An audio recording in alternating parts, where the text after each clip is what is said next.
Një skemë e madhe mashtrimi që kap shifrën e 5 milionë eurove u zbuluar nga Policia e Tiranës pas denoncimit të 27 qytetarëve të mashtruar.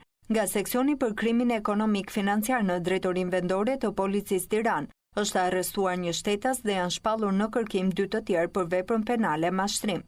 Në pranga ka përfunduar Klebi Sereshka, i cili është kallëzuar dhe më parë në polici për mashtrim, ndërsa janë shpallur në kërkim Luli Makashi, 52 vjeç, dhe bia Adela Makashi, 28 vjeç.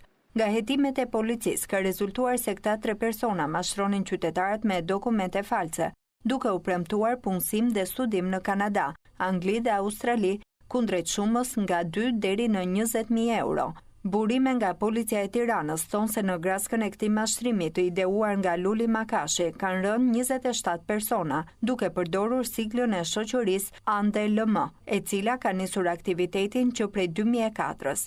Luli Makashi së bashku me të bijën Adelën dhe Klevi Sereshkën mashtronin qytetarët duke u premtuar viza për jashtë vendit për punësim dhe studim.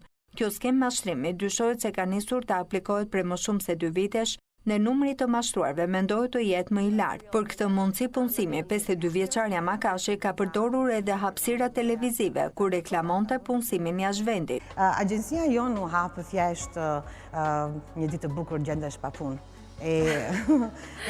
Fokusi direkt shkon tek një shoqëri, te një miqësi, të lutem më ndihmo për një punë, për një gjë. Edhe kur unë shkoja në kompanitë të shqiptare, i thoshja, okay, jam agjenci private, më duhet do një sekretare, mund të aplikosh tek unë kundrejt një tarife. Më thoshte mua, përse duhet të vite ty, kur unë kam kaq shumë të papunësuar, e duhet të paguaj ty.